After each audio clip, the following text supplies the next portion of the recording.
नमस्कार दोस्तों, ACS electrical में आपका स्वागत है। आज हम ट्रांसफार्मर के बारे में जानेंगे, समझेंगे कि ट्रांसफार्मर क्या होता है। जो लोग आईटीआई करके इंटरव्यू देने आते हैं या इंजीनियरिंग करके इंटरव्यू देते हैं, तो इंटरव्यू में ट्रांसफार्मर से रिलेटेड बहुत सवाल किए जाते हैं कि भाई ट्रांसफार्मर क्या होता है, किस तरह से काम करता है, इसमें कौन कौन से मुख्य भाग होते हैं और इसमें ट्रांसफार्मर रेशियो क्या होता है। तो इस टाइप के हम बहुत सारे सवाल कवर करेंगे और बड़ा ही इजी वे में समझना है, रिलैक्स होकर समझिएगा। बड़ा आसान भाषा में समझेंगे जिससे कि आपको समझ आए और आप आगे तक बड़े कॉन्फिडेंस के साथ में किसी के सामने बात कर सकें। तो दोस्तों आइए चलते हैं, जानते हैं कि ट्रांसफार्मर क्या होता है। ट्रांसफार्मर एक ऐसी स्टैटिक मशीन है जो सेम पावर और सेम फ्रिक्वेंसी पर वोल्टेज ट्रांसफ़र करती है। ट्रांसफार्मर कहलाती है। हिंदी में ये भी कह सकते हैं कि भाई ट्रांसफार्मर एक ऐसी युक्ति है, मशीन है जो समान पावर और समान फ्रिक्वेंसी पर वोल्टेज को परिवर्तित करती है, ट्रांसफार्मर कहलाती है। तो दोस्तों अब बताते हैं कि भाई ये किस सिद्धांत पे काम करता है। ट्रांसफार्मर किस सिद्धांत पे काम करता है? ट्रांसफार्मर म्यूचुअल इंडक्शन के सिद्धांत पे कार्य करता है। अब ये म्यूचुअल इंडक्शन क्या होता है? म्यूचुअल इंडक्शन क्या होता है? जब दो कॉइलों को चुंबकीय पदार्थ पे पास पास रखकर और एक कॉइल को एसी सप्लाई कनेक्ट करते हैं और उसमें सप्लाई इंजेक्ट करते हैं, तो जो दूसरी कॉइल है उसमें स्वतः ही वोल्टेज डेवलप हो जाता है। यह म्यूचुअल इंडक्शन कहलाता है।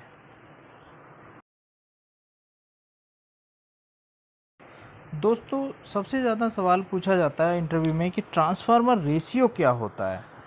ट्रांसफार्मर रेशियो के बारे में बहुत पूछा जाता है, चाहे वो किसी लेवल का भी इंटरव्यू होता है उसमें बहुत पूछा जाता है। आईटीआई में सबसे ज़्यादा ये एग्ज़ाम में भी आता है। ये हमारे जो नए बच्चे हमारे हैं आईटीआई कर रहे हैं उनको बताता चलूँ कि भाई उनको ये बहुत ही इम्पोर्टेंट चैप्टर है। इसमें बहुत पूछा जाता है कि भाई ट्रांसफार्मर रेशियो क्या होता है। तो दोस्तों जानते हैं ट्रांसफार्मर रेशियो क्या होता है कि किसी ट्रांसफार्मर में सेकेंडरी वाइंडिंग में टर्नों की संख्या तथा प्राइमरी वाइंडिंग में टर्नों की संख्या का जो अनुपात होता है, ट्रांसफार्मर रेशियो कहलाता है। या ऐसा भी कह सकते हैं कि ट्रांसफार्मर में सेकेंडरी वाइंडिंग में डेवलप वोल्टेज और प्राइमरी वाइंडिंग में दी गई वोल्टेज का अनुपात ट्रांसफार्मर रेशियो कहलाता है। हम ऐसा भी कह सकते हैं कि प्राइमरी वाइंडिंग में चल रहे करंट तथा सेकेंडरी वाइंडिंग में चल रहे करंट का अनुपात ट्रांसफार्मर रेशियो कहलाता है।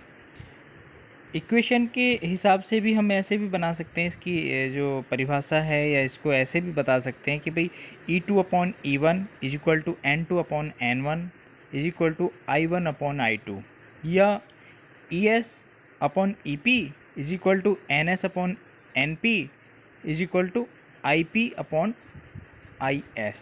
ये भी हमारा ट्रांसफार्मर रेशियो के बारे में अगर कोई पूछता है, अगर हम ये इक्वेशन भी उसके सामने दोहरा देते हैं तो हमारा ट्रांसफार्मर रेशियो कंप्लीट हो जाता है। वो समझ जाता है सामने वाला कि हाँ इसको मालूम है कि ट्रांसफार्मर रेशियो क्या हो। आइए दोस्तों अब ट्रांसफार्मर के मुख्य भाग क्या होते हैं, क्या क्या होते हैं वो जान लेते हैं।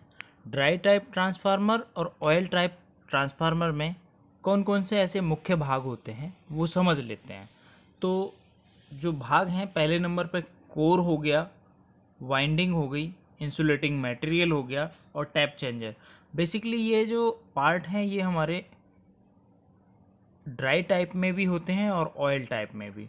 बाकी transformer oil, conservator, breather, cooling tube, Buchholz relay और एक्सप्लोजिव वेंट, ये मुख्यतः आपको ट्रांसफार्मर में पाए जाते हैं या लगे होते हैं, इंस्टॉल होते हैं। तो दोस्तों आज हमने ट्रांसफार्मर के बारे में काफ़ी कुछ चीज़ें कवर करी हैं और आपसे उम्मीद है कि ये वीडियो के लास्ट तक बने रहेंगे, अंत तक देखेंगे और ये आपके बहुत काम आने वाली है। इससे नेक्स्ट वीडियो में भी हम ट्रांसफार्मर को ही कवर करेंगे, जिसका नाम पार्ट 2 रखेंगे। इसका पार्ट 2 वीडियो हम अभी जल्द ही लाएंगे। तो आपसे रिक्वेस्ट है कि आप सब्सक्राइब करें, शेयर करें, दोस्तों में शेयर करें, लाइक करें। वीडियो अच्छी लगे तो कमेंट भी करें, हमें अच्छा लगता है। आप लोगों के कमेंट से हमें मोटिवेशन मिलता है कि जिससे हम आपको अच्छी वीडियो बना के डाल सकें। Thank you for watching.